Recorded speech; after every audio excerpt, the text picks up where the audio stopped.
ನಮಸ್ಕಾರ ಎಲ್ರಿಗೂ ಸ್ವಾಗತ ಇನ್ನೊಂದು ಹೊಸ ದೆವ್ವದ ಕಥೆಯೊಂದಿಗೆ. ಸೊ ಎಲ್ಲರೂ ಚೆನ್ನಾಗಿದ್ದೀರಾ ಅಂತ ಅಂದ್ಕೊಂಡಿದ್ದೀನಿ. ಸೊ ಈ ಒಂದು ಕತೆ ಆ್ಯಕ್ಚುಲಿ ಆಗಿದ್ದು ಬಂದ್ಬಿಟ್ಟು ಮಾಣಕಿ ಎಂಬ ಒಂದು ಊರಲ್ಲಿ.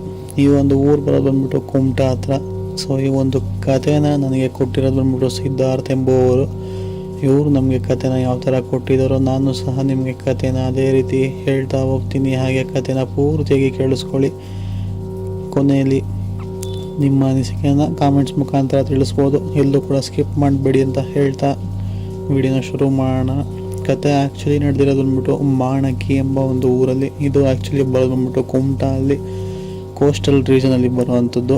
ಅಂದರೆ ಆ ಸೈಡಲ್ಲಿ ಸ್ವಲ್ಪ ಗದ್ದೆ ತೋಟ, ಈ ಒಂದು ತೆಂಗಿನ ಗಿಡಗಳಾಗಿರ್ಬೋದು ಅಥವಾ ಅಡಿಕೆ ಗಿಡಗಳಾಗಿರ್ಬೋದು, ಈ ಒಂದು ರೀತಿಯ ಗಿಡಗಳನ್ನೇ ಅಥವಾ ಮರಗಳನ್ನೇ ಬೆಳೆಸೋದು ಜಾಸ್ತಿ ಆ ಒಂದು ಊರಿನಲ್ಲಿ.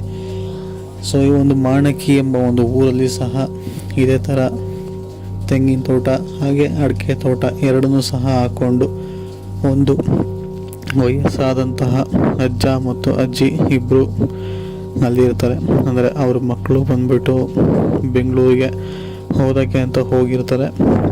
ಇವರು ಸಹ ಅಜ್ಜ ಮತ್ತು ಅಜ್ಜಿ ಇಬ್ಬರೇ ನಾವೊಂದು ನಮ್ಮ ಜಾಗನ ನೋಡಿಕೊಂಡು ನಾವೊಂದು ಮಾಣಕಿ ಎಂಬ ಒಂದು ಊರಲ್ಲಿನೇ ವಾಸವಾಗಿರ್ತಾರೆ.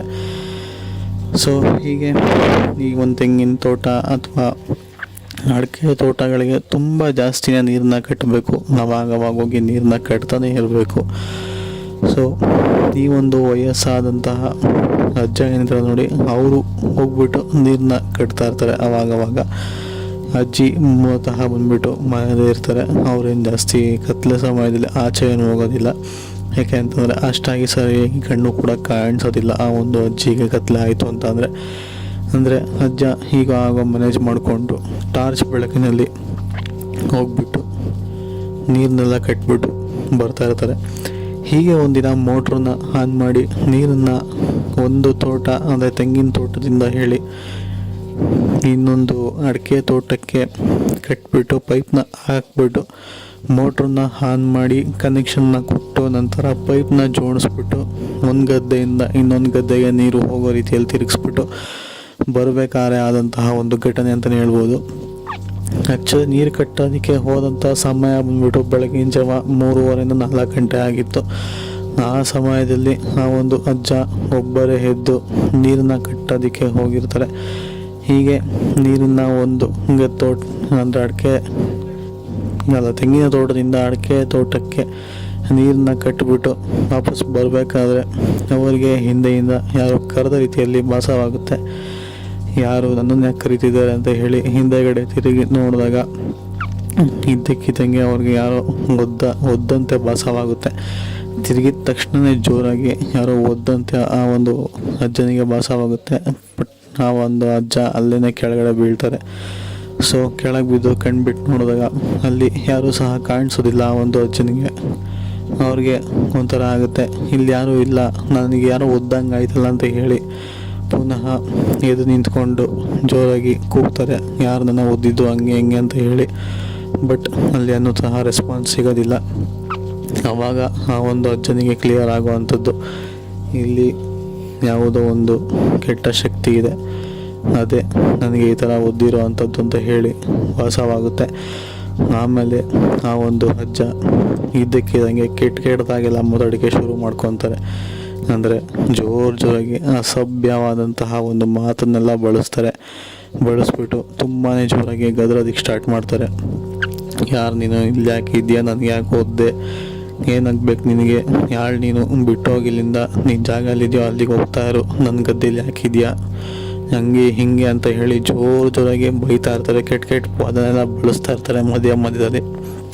ಹೀಗೆ ಬಳಸ್ಬಿಟ್ಟು ವಾಪಸ್ ಮನೆಗೆ ಹೋಗೋಣ ಅಂತ ಹೇಳಿದ್ರೆ ಆ ಸಮಯದಲ್ಲಿ ಇದ್ದಕ್ಕಿದ್ದಂಗೆ ಮನೆಗೆ ಹೋಗೋದಕ್ಕೂ ಆಗೋದಿಲ್ಲ. ಯಾಕೆ ಅಂತಂದರೆ ಆ ಥರ ಬೈದ್ಬಿಟ್ಟು ಮನೆಗೆ ಹೋದ್ರು ಅಂತ ಅಂದರೆ ಅದೇ ಕೋಪದಲ್ಲಿ ಮನೆ ದಾರಿನೂ ಅಥವಾ ಮನೆಯೊಳಗೂ ಸಹ ಸೇರ್ಕೊಬೋದು ಅಂತ ಹೇಳಿ ಆ ಒಂದು ಅಜ್ಜ ಏನಿರ್ತಾರಲ್ಲ ಸ್ವಲ್ಪ ಸಮಯ ಅವರ ಒಂದು ತೆಂಗಿನ ತೋಟ ಮತ್ತು ಅಡಿಕೆ ತೋಟದೊಳಗೆ ಓಡಾಡ್ತಾರೆ. ಬಿಕಾಸ್ ಟಾರ್ಚ್ ಇತ್ತು, ನೀರನ್ನು ಸಹ ಕಟ್ಟಿದ್ರಲ್ಲ. ಸೊ ಅದನ್ನು ನೋಡ್ಕೊಂಬರುವ ಸಲುವಾಗಿ ಕೆಟ್ಟದಾಗಿ ಜೋರಾಗಿ ಮಾತಾಡ್ಕೊಂಡೇ ಅವರ ಒಂದು ಗದ್ದೆ ಒಳಗಡೆ ಓಡಾಡ್ತಿರ್ತಾರೆ. ಹೀಗೆ ಓಡಾಡ್ಬೇಕಾದ್ರೆ ಮರದಿಂದ ಕೆಳಗಡೆ ಕಾಯಿ ಬೀಳೋ ಅಂಥದ್ದು. ತೆಂಗಿನ ತೋಟದಲ್ಲಿ ಕಾಯಿಗಳು ಬೀಳೋದು ಸಹಜನೇ. ಆ ಒಂದು ಶಬ್ದಕ್ಕೆ ಕೇಳಿ ಅಜ್ಜನಿಗೆ ಸ್ವಲ್ಪ ಭಯ ಆಗುತ್ತೆ. ಎಲ್ರಿಗೂ ಭಯ ಆಗೋದು ಕಾಮನ್ ಆ ಒಂದು ಸಿಚುವೇಷನಲ್ಲಿ. ಇವರು ಸಹ ಆ ಒಂದು ಶಬ್ದವಾದಂತಹ ಜಾಗಕ್ಕೆ ಹೋಗಿ ನೋಡಿದಾಗ ಅವರಿಗೆ ಕಾಯಿ ಬಿದ್ದಿರೋದು ಗೊತ್ತಾಗುತ್ತೆ. ನೀವು ಕಾಯಿ ಬಿದ್ದಿಲ್ಲ ಬಿಡು ಅಂತ ಹೇಳಿ ಅಜ್ಜ ಕಾಯಿನ ಎತ್ಕೊಂಡು ಹಾಗೆ ಟಾರ್ಚ್ನ ಮರದ ಮೇಲೆ ಬಿಡ್ತಾರೆ.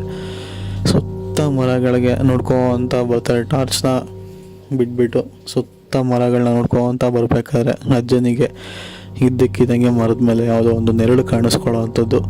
ನೆರಳಿನ ಕಾಣಿಸಿದೆ ತಡ ಆ ಒಂದು ಅಜ್ಜ ಏನಿದಾರಲ್ಲ ತುಂಬಾ ಧೈರ್ಯವಂತರು.